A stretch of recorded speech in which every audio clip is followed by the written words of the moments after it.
João capítulo 20 e o verso de número 19, ao cair da tarde daquele dia, o primeiro dia da semana, trancadas as portas da casa, onde estavam os discípulos, com medo, diga comigo, com medo, mais alto, com medo.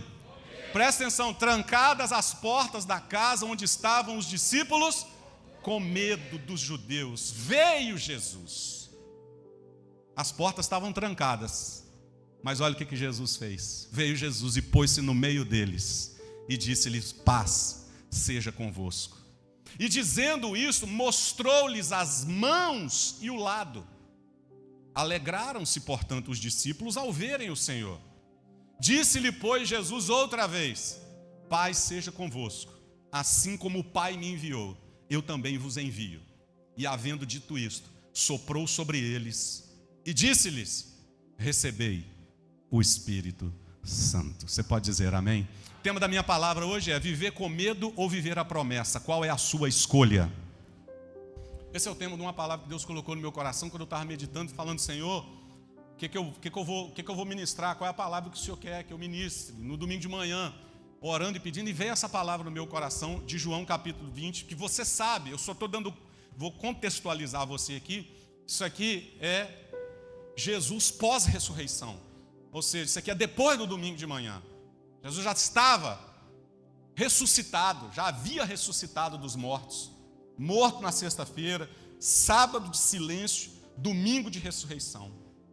Depois da ressurreição, que Maria Madalena vê Jesus lá de fora do sepulcro e fala para ela, avisa que eu vou me encontrar com eles na Galileia. Jesus então vai ao encontro dos discípulos. E a Bíblia diz o estado dos discípulos de Jesus que caminharam com ele 3 anos e meio. Como é que eles estavam? A Bíblia diz, estavam trancados dentro de uma casa, com medo dos judeus. Por que eles estavam com medo? Estavam com medo da perseguição, estavam com medo de serem mortos. Se mataram o nosso mestre, o que eles não podem fazer com a gente? Só que eles estavam debaixo de uma promessa. Jesus ficou 3 anos e meio falando para eles que ele seria entregue, que ele morreria, mas que ao 3º dia esse templo se levantaria novamente. Jesus disse: derrube esse templo que em 3 dias eu vou reconstruir. Jesus estava falando da sua ressurreição.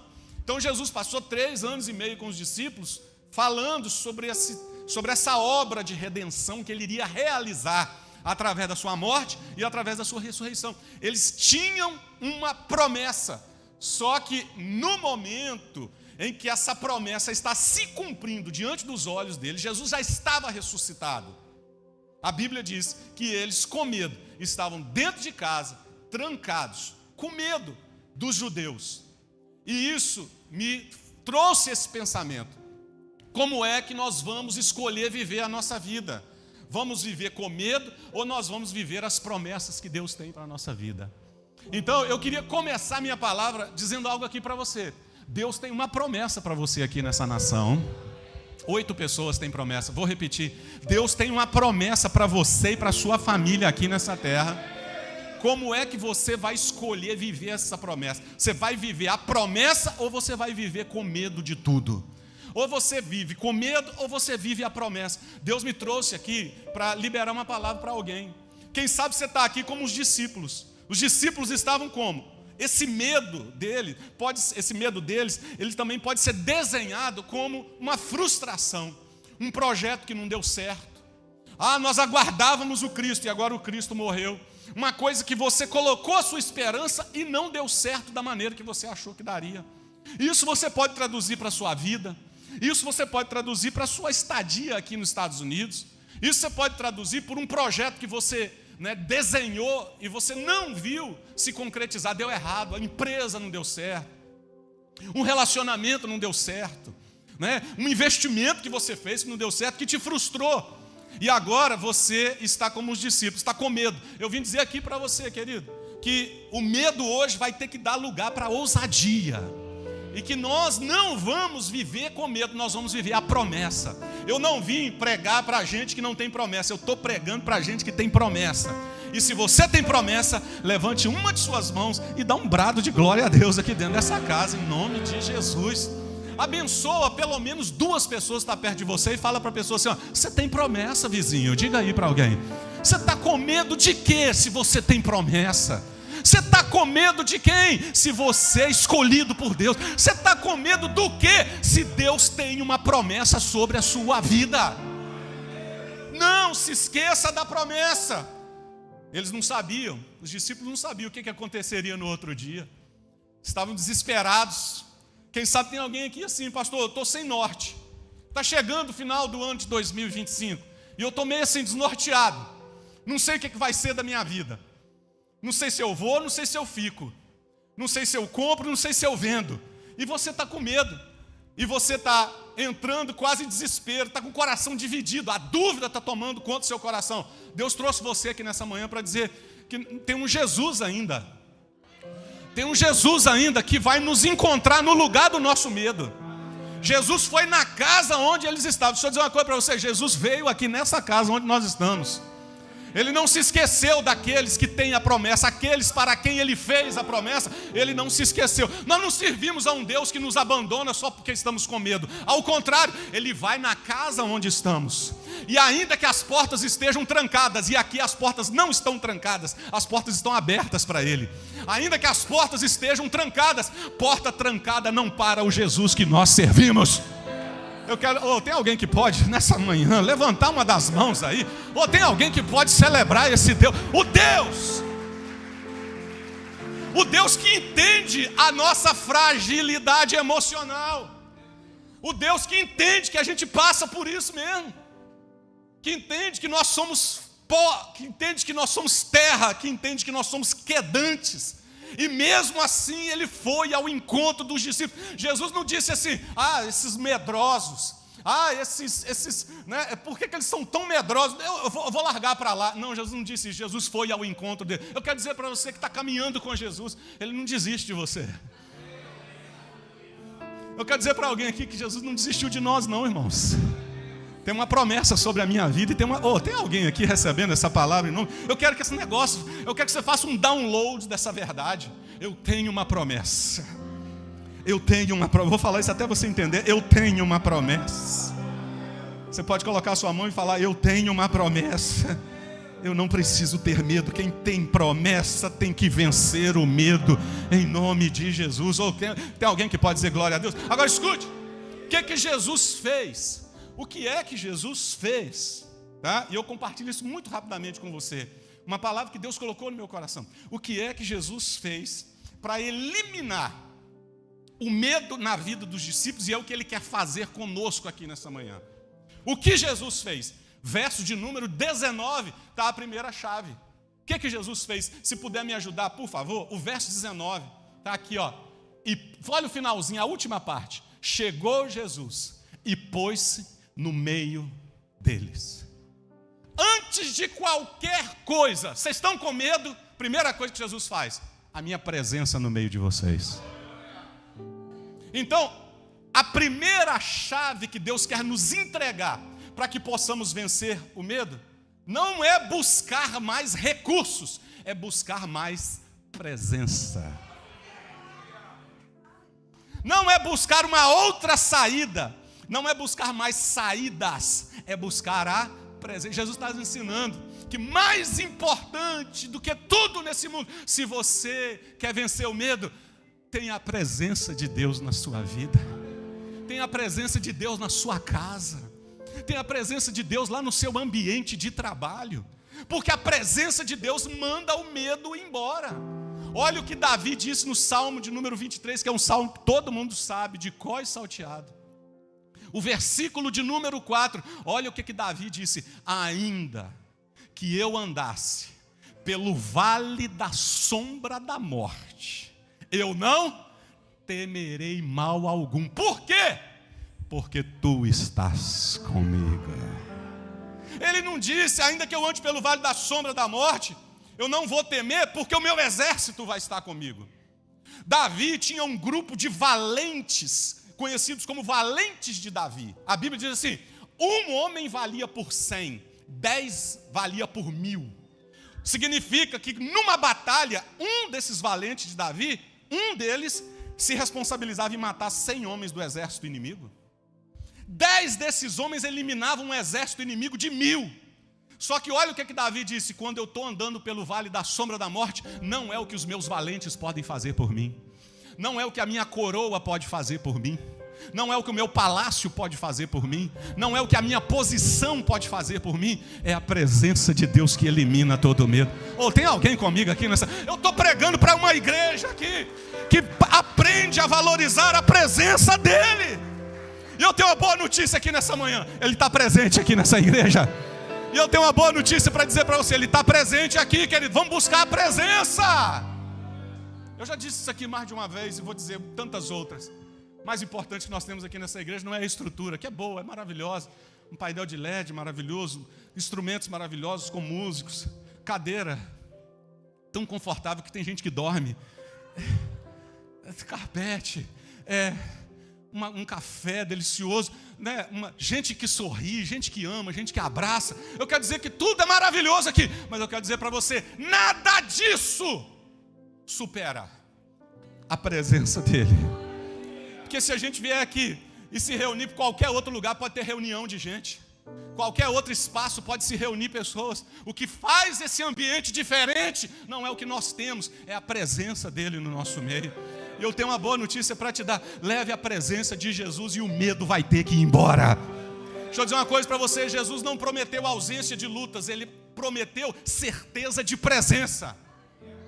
Aliás, Jesus prometeu luta: no mundo tereis aflições, mas tem de bom ânimo, eu venci o mundo. E em Mateus 28, que eu citei um texto de Mateus 28 aqui, Jesus disse: eis que eu estou convosco todos os dias, até a consumação dos séculos. Ele não prometeu que não teria luta, mas Ele prometeu que Ele estaria presente conosco. E eu quero dizer para você que durante um momento conturbado da sua vida, que você esteja passando, seja em qual área da sua vida, você esteja passando um momento conturbado, a presença dEle é com você. E se Ele está com você, você vai vencer em nome de Jesus. A presença dEle. Por isso nós vamos orar essa semana. Todos nós vamos orar essa semana. Todos nós vamos orar às 6 horas da manhã essa semana. Todos nós vamos orar pedindo o quê? A presença. Sabe, às vezes a gente está buscando tanta coisa achando que a solução está nas coisas. Tenha a presença e as outras coisas serão acrescentadas. Moisés, quando estava liderando o povo saindo do Egito em direção à terra prometida, Gustavo, olha que coisa interessante. A Bíblia diz que por causa da desobediência do povo, Deus chamou Moisés e falou com Moisés assim: Moisés, esse povo é um povo obstinado, teimoso. Eu não dou conta. Se eu for no meio desse povo, eu vou consumir esse povo. Porque eu não aguento, só reclama, só murmura. Então eu vou fazer o seguinte, Moisés: o meu anjo vai com vocês. Eu vou colocar um anjo aqui, só para garantir que vocês vão chegar lá. Imagina, irmãos, que bênção. Se a pessoa Deus chegar para você e falar assim: vou colocar um anjo à sua disposição aqui para te guiar e você vai chegar no seu destino. O que Moisés disse? Tá bom, Senhor, manda o anjo então. Foi isso que Moisés disse? Não, Moisés disse assim: acampado estamos, acampados permaneceremos. Não nos faça subir daqui, se a tua presença não for conosco. Sabe o que Moisés estava dizendo ali? Muito obrigado pelos anjos. Muito obrigado pelas pessoas que o Senhor coloca no meu caminho. Muito obrigado por toda a ajuda que o Senhor tem me dado. Mas para mim o mais importante é a tua presença. Oh, deixa eu pregar para uma igreja aqui que valoriza a presença. Deixa eu pregar para uma igreja aqui que entende que Ele está Ele não vai chegar, Ele já está aqui. Eu tenho uma boa notícia para te dar. Ele não vai chegar, Ele disse: onde estiverem 2 ou 3, ali eu estou. Ele não diz estarei, eu já estou presente. Reuniu, Ele já está presente. E Ele está aqui nessa manhã para nos abençoar. Presença. Como é que Jesus eliminou o medo dos discípulos? Diga comigo: presença. Em segundo lugar, volta o texto para mim, por gentileza, o verso 19, que está lá a sequência do texto, diz: ele se colocou no meio. Primeiro, presença. Segundo lugar, abriu a boca e falou, e disse-lhes. Jesus não chegou eliminando inimigos, Ele chegou primeiro com a presença e depois com a palavra.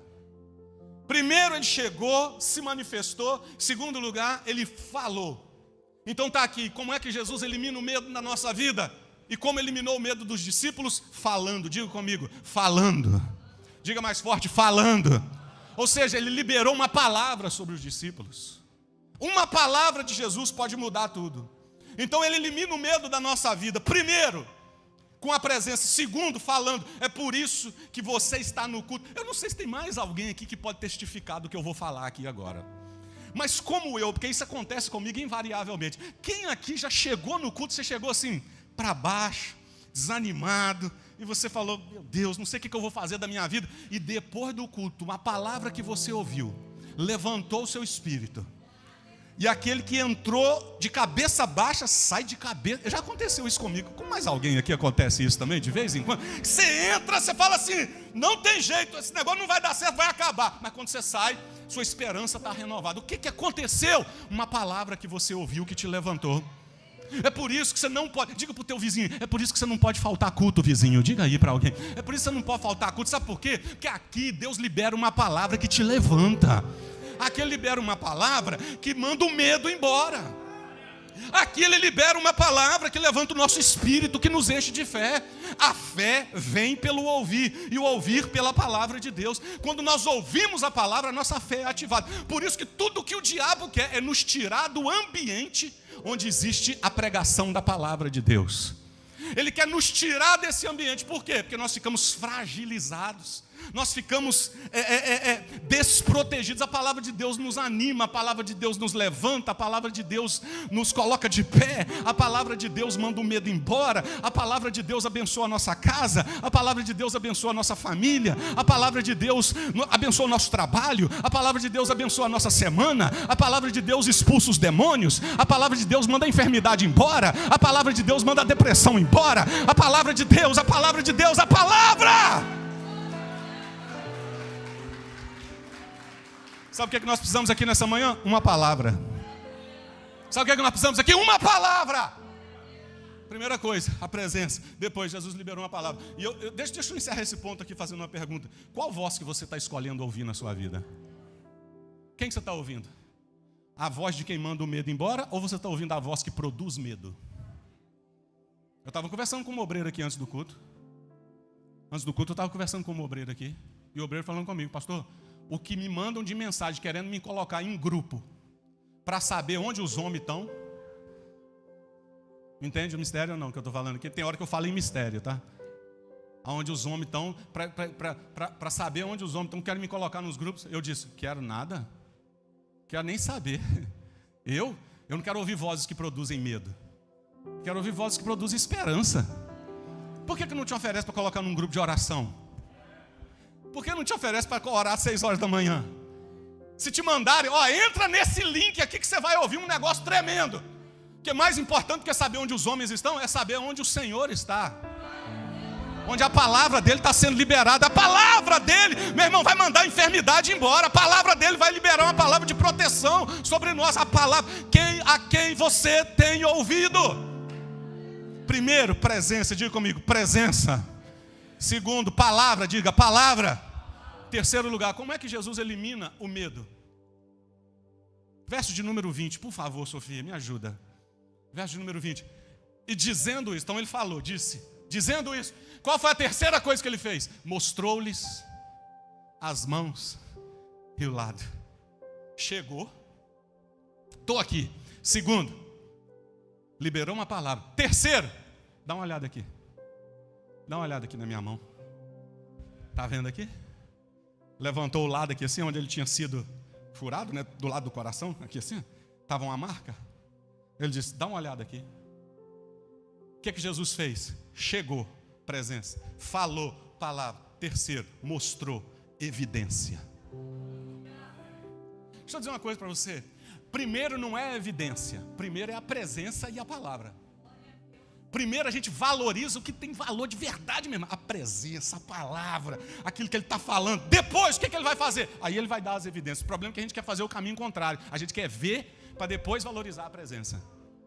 Então Deus está dizendo, valoriza a presença, valoriza a palavra que eu vou te mostrar. Eu vou te dar evidências daquilo que eu vou fazer. Tem alguém comigo aqui nessa? Deus vai, eu tô liberando uma palavra para alguém aqui, que não tem problema a gente pedir para Deus nos dar as evidências, tudo bem, ele pode fazer isso, Ele quer fazer isso, e Ele é poderoso para fazer isso, mas primeiro, Ele libera a sua presença, Ele libera a sua palavra. Quando nós estamos valorizando quem Ele é, o que Ele fala, Ele diz assim, eu vou mostrar para vocês, eu vou dar evidências de que sou eu de verdade. O verso de número 9 do capítulo 20, se o pessoal da mídia me ajudar, o verso 9 é interessante. Eu queria que se você que tem Bíblia, e se você quiser circular ou grifar isso aí, o verso de número 20, o verso de número 9 do capítulo 20 diz assim, porque ainda não sabiam a Escritura que era necessário que ressuscitasse dentre os mortos. Eles não estavam entendendo a Escritura. Aí o que é que Jesus fez? Jesus chegou e mostrou a evidência de que aquilo que Ele tinha falado era a verdade que estava se cumprindo. Sabe o que a gente aprende aqui, querido? Deus, Ele é poderoso para fazer isso. Deus vai te mostrar, Deus vai te dar uma evidência daquilo que Ele te prometeu. Eu vim pregar para algumas pessoas aqui, eu não sei se nos próximos dias, nos próximos meses, eu não sei quando vai acontecer, mas Deus vai te dar alguns sinais. Deus vai te dar alguns sinais daquilo que Ele vai fazer na sua vida através da promessa que Ele tem. Deixa eu dizer uma coisa para você aqui, querido, diga comigo, sinais. Diga mais forte, sinais. Deus vai te dar alguns sinais, vai te mostrar evidências de que aquilo que Ele tem para você vai se concretizar. É concreto, não é abstrato, é concreto. Ele vai mostrar de verdade, olha a minha mão, olha o meu lado, o que eu falei é verdade.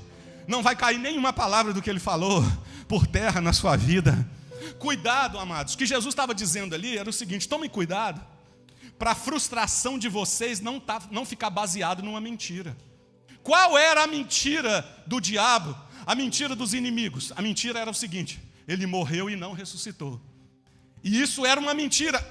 E o medo deles, preste bastante atenção. Quem está comigo aqui hoje de manhã, diga amém. Preste bastante atenção. Eles estavam com medo, diga comigo, com medo. Mas o medo deles estava apoiado numa verdade ou numa mentira? Numa mentira. Porque a mentira era, Jesus não ressuscitou. Só que Jesus já estava ressuscitado. Então quer dizer, a promessa se cumprindo e eles acreditando numa mentira. Cuidado para que a sua fé, a sua esperança, ou algo que você esteja sentindo, não esteja apoiado em cima de uma mentira, mas que esteja sobre uma verdade. A verdade já está estabelecida. Jesus ressuscitou.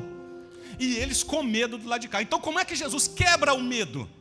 Apoiado nessa mentira. Como é que Jesus quebra isso? Mostrando, dando evidência.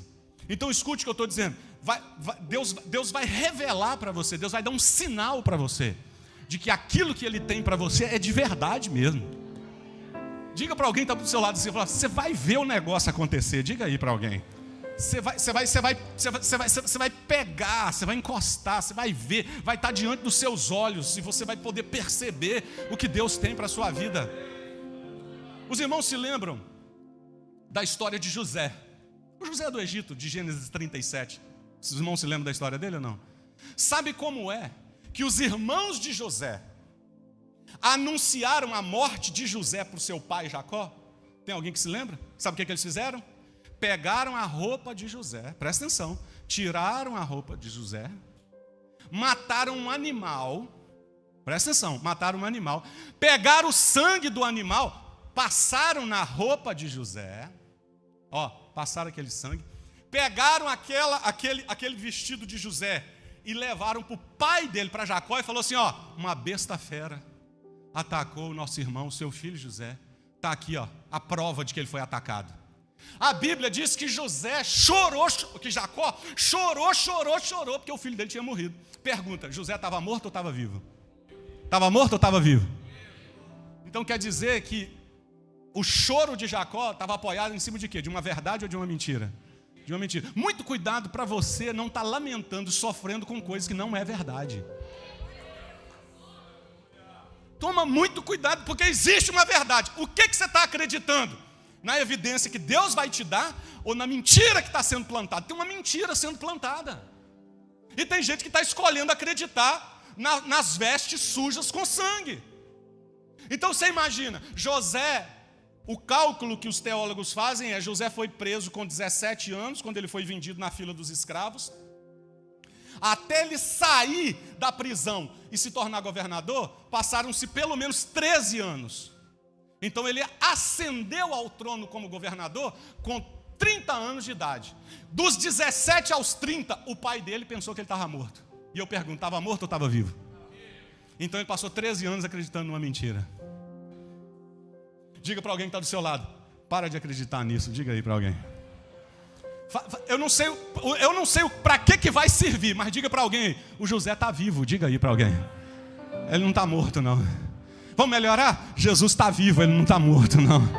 Jesus está vivo. Estão falando uma coisa, mas é outra, meu amado. E o que é que Jesus está dizendo? Jesus está dizendo: eu vou te mostrar evidente. Tem alguém recebendo essa palavra? Eu não sei se eu estou pregando para alguém aqui nessa manhã. Me ajuda aí, pelo amor de Deus. Cadê o Paulo? Sobe aqui na bateria para me ajudar. Porque você está muito caladinho aí. Eu preciso aqui de um movimento aqui. Eu preciso de um barulho de vitória aqui dentro dessa casa. Eu vim pregar para alguém aqui hoje, de manhã, que Deus vai te dar sinais. Vai te dar sinais de que a verdade vai se revelar em nome de Jesus. Você está vendo, você está projetando uma coisa, mas Deus está dizendo: eu tenho outra melhor para você. Não acredita na mentira, acredita na verdade. Sua família é abençoada. Deus vai te guardar aqui nessa terra.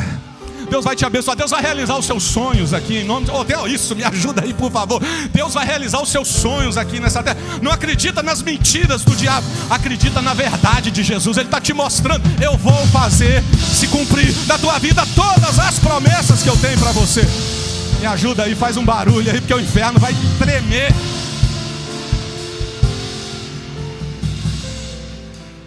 Aí, como é que Jesus elimina o medo dos discípulos? Primeiro, diga comigo: presença.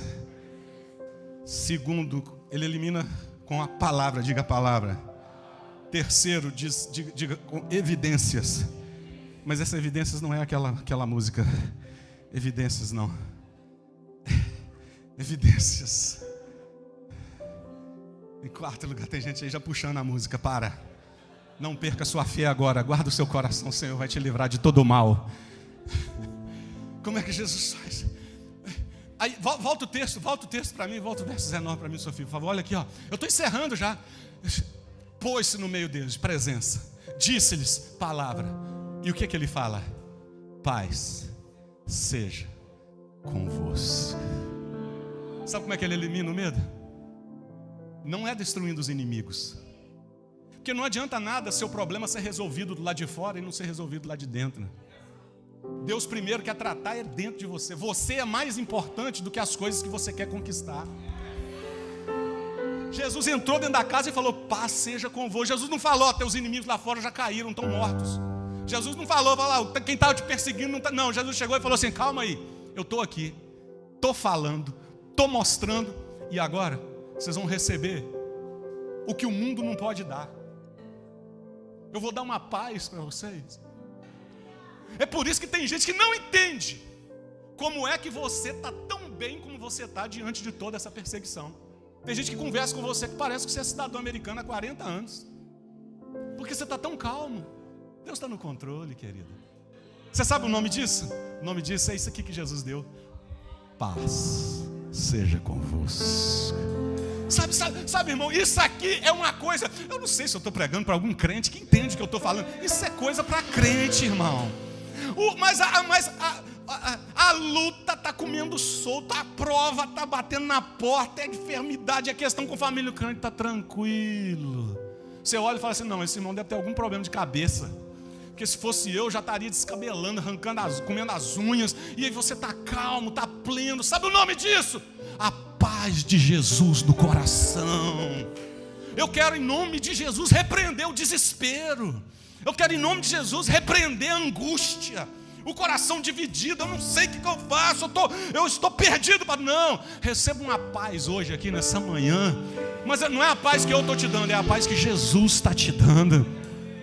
A palavra paz na Bíblia é shalom, que significa completo por dentro e por fora. Completo, fala de plenitude. Muito mais do que coisas materiais, muito mais do que coisas exteriores. É você ser completo, sem falta de nada por dentro. Nós vivemos numa era, num tempo, numa geração em que as pessoas querem ter conquistas que produzem paz. Jesus, Ele te dá paz que te leva às conquistas. É diferente. Tem gente dizendo assim: se eu conquistar isso, eu vou ter paz. Não, Jesus está querendo te dar paz para você ter as conquistas que você precisa, que você almeja, que você sonha. Eu vim liberar uma palavra profética para alguém aqui, em nome de Jesus. Essa paz que eu estou pregando sobre ela, você vai sentir quando você chegar lá na tua casa hoje. Você vai sentir quando você entrar na tua casa, vai ter um ambiente de paz. Toda guerra, todo coração dividido, toda dúvida já está repreendida em nome de Jesus. Viva, coloca essa mão no coração aí, abençoado, e diga: se encha de paz.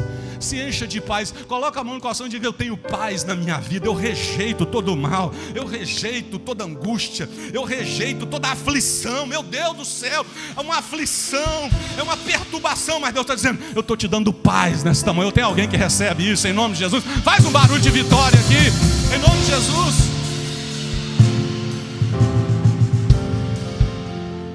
Estou encerrando. Agora é de verdade mesmo. Lembre-se que quando o pregador pentecostal fala assim: estou encerrando, é uma média de 40 minutos. Pode anotar, não, estou brincando. Presta atenção, estou encerrando de verdade. Versículo de número 21. Será que a gente ainda lembra como é que Jesus elimina o medo? Diga comigo: presença. Diga comigo: palavra.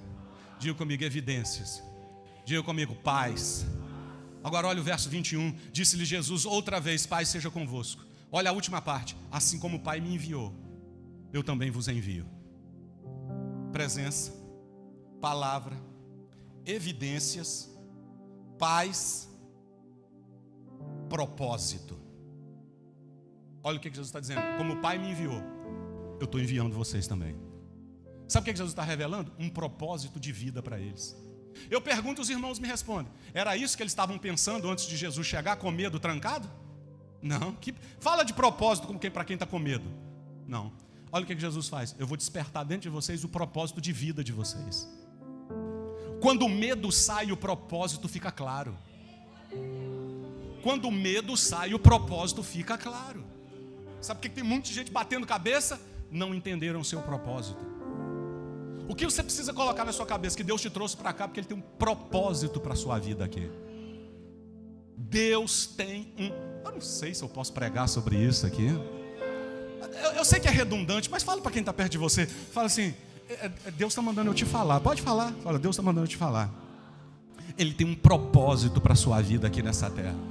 Um propósito, uma missão para você aqui nessa terra. Deus tem uma missão para nós aqui nessa terra. Deus tem uma missão, um propósito. Nós não chegamos aqui de paraquedas, saltamos e Deus: o que você está fazendo aí? Não, Deus é que nos trouxe para cá. Ele tem um propósito para a nossa vida aqui.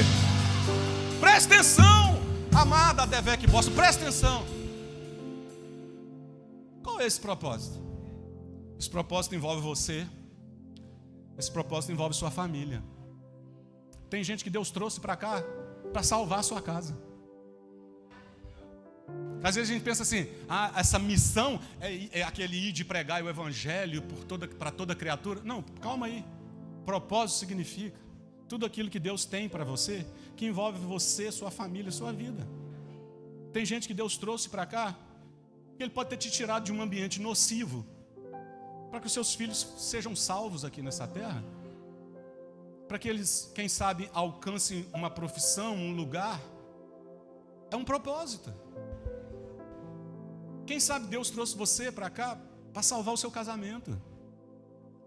Quem sabe Deus te trouxe para cá para te livrar de alguma coisa. Você não sabe, mas Deus tem um propósito. Olha o que Jesus está dizendo: assim como o Pai teve um propósito para mim e me enviou, eu também tenho um propósito para vocês. Estou enviando vocês. Eu não sei se eu posso desmentir um negócio aqui hoje. Eu queria desmentir aqui um negócio hoje. Gente que está dizendo aí: Deus me trouxe para cá para ganhar dinheiro. Eu queria desmentir isso hoje. Pode ou não pode? Deus não te trouxe para cá só para ganhar dinheiro, não. Porque para você ganhar, se Deus quiser te dar dinheiro, você não precisa ir para os Estados Unidos, não. Deus pode dar dinheiro para pessoas em qualquer lugar do mundo, gente. Se fosse só para te dar dinheiro, Deus não tinha trago você. Não, fica aí mesmo, meu filho. Mora aí no Canaãzinho, em Ipatinga, aqui no Granduquesa, em Valadares. Grande o quê, Zé Valadares? Nem lembro mais. Essa é de lá, né? Deus não precisava de ser de Mantena, não. Para te dar dinheiro. Deus trouxe você para cá porque Ele tem um propósito para a sua vida.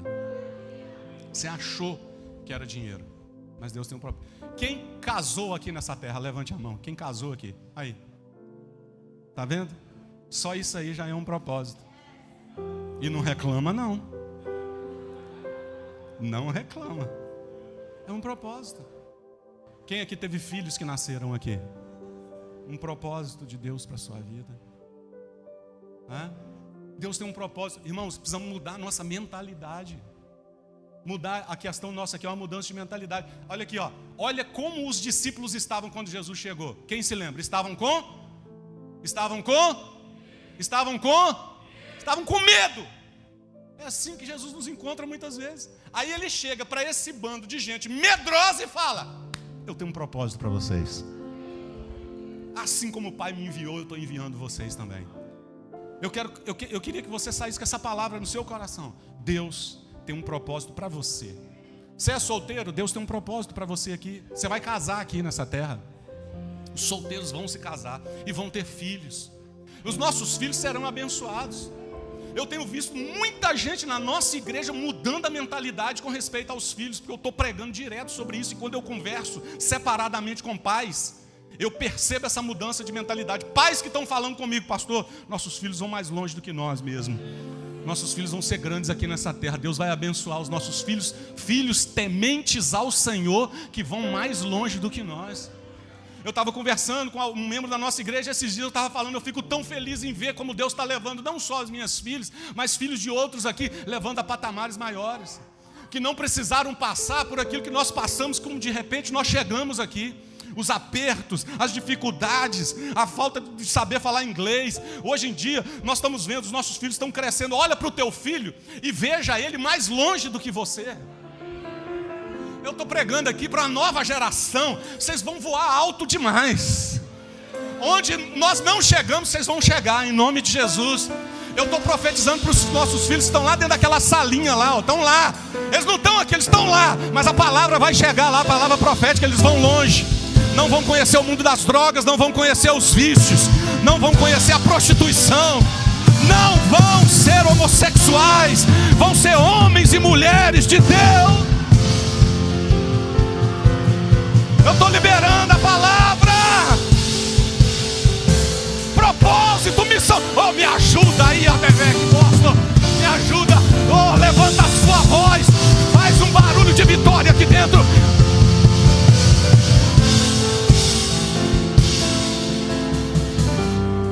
Pastor, mas quando eu cheguei aqui, pastor, você não sabe como é que foi difícil. Foi mesmo. Eu também experimentei isso. Eu conto as histórias aqui. Às vezes eu conto para minhas filhas, elas ficam: mas pai, na época que eu cheguei aqui não tinha Waze. Ô luta, irmãos. Onde é que estava esse abençoado, esse Waze? Não tinha Waze. Não tinha o GPS que veio antes do Waze, teve o GPS, o Garmin. Me ajuda alguém? Não tinha isso. Você ia para um trabalho, você tinha que ter uma pessoa bondosa para te ensinar o caminho. Ó, é aqui, e você anotava. Foi assim comigo, eu trabalhava como operador de máquinas. Dishwasher. A minha mãe perguntava: você está fazendo o que aí? Falou: sou operador de máquinas. Zé de Xoxa. Trabalhava, Moisés, numa dicha. Tinha panela que para eu lavar a panela eu tinha que entrar dentro da panela. Tão grande que a panela era. Trabalhava numa dicha. Aí a pessoa que me arrumou o trabalho me ensinou a ir e voltar. Era em Walton. Eu morava em Somerville. Era Somerville? Era. Saía de Somerville para Walton. Ele me ensinou o caminho. Imagina, irmãos. A cidade que eu morava no Brasil tem 3.000 habitantes. Deve estar com menos agora. 3.000 habitantes. Uma rua só. Aí eu vim para cá, olha para você ver. E o medo que dá. Aí o rapaz me ensinou o caminho. Falou: é aqui. Eu falei: ok. Eu mesmo fiz o mapinha. Comecei. E voltar. Um dia eu saí de casa para ir trabalhar cedinho. estava tendo uma obra numa rua, fecharam a rua. Aí estava escrito, eu não sabia, detour. Eu não sabia, o que é detour? Detour é o quê? Não sabia, irmãos. Entrei na rua. Pronto.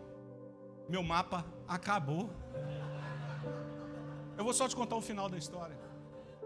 Por bondade e misericórdia de Deus. Eu saí de casa às 6 horas da manhã. Eu cheguei em casa às 7 da noite. Não fui trabalhar. Fiquei um dia inteiro perdido. Alguém me perguntou assim, por que você não parou e perguntou? Ô, abençoado, você sabe um negócio que chama-se inglês? Eu vou perguntar o quê? Tá, eu sei fazer a pergunta. E a resposta? Sabia.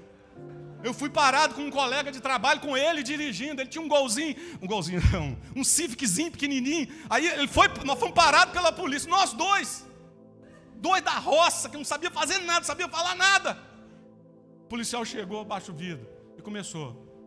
Entendeu? Sabe por que eu estou parando? Mas tudo em inglês. Sabe por que eu estou parando vocês aqui? Que você está dirigindo muito rápido aqui, não sei o quê. Ele olhou para o policial. Eu estava sentado no carona, olhou para mim e falou comigo assim: ô Cristian, esse homem está falando 1 quilo, eu não estou entendendo 50 gramas do que ele está falando. O policial ficou com dó da gente, deixou ele ir embora. Você não sabe. Eu fico feliz, sabe, por ter essas histórias para contar. E as minhas filhas não precisaram passar por isso. Se prepare, irmão. Tem uma missão para ser revelada. Tem uma missão para ser revelada aqui para vocês. O pastor Demétrio trabalhava no Dunkin' Donuts. Passava lá para pegar café, de graça. Ele dava uns cafezinhos para nós, uma luta danada. Chegava na igreja, parecia que chegava um pacote de café. O cheiro do café não saía do corpo, podia tomar banho que não saía. Aí a gente estava assim numa reunião, o pastor Demétrio chegou lá agora, entrou no portão. Cheio de café. Você está entendendo? Então são lutas que a gente passa, são adversidades que a gente passa, mas que nós estamos preparando a nova geração para viver algo sobrenatural. Eu vim liberar uma palavra de propósito aqui para essa igreja hoje. Eu vim liberar uma palavra de propósito aqui para essa igreja hoje. Que nós vamos chegar em lugares altos como igreja também. As famílias dessa igreja serão poderosamente abençoadas. Nós vamos chegar longe aqui. Somos a primeira ADVEC aqui, mas alguém tem que abrir o caminho. Alguém tem que arar a terra, alguém tem que preparar. Nós estamos aqui fazendo isso. Nós estamos preparando para algo grande que Deus vai construir através dessa igreja, através das famílias dessa igreja. E nós veremos a bondade de Deus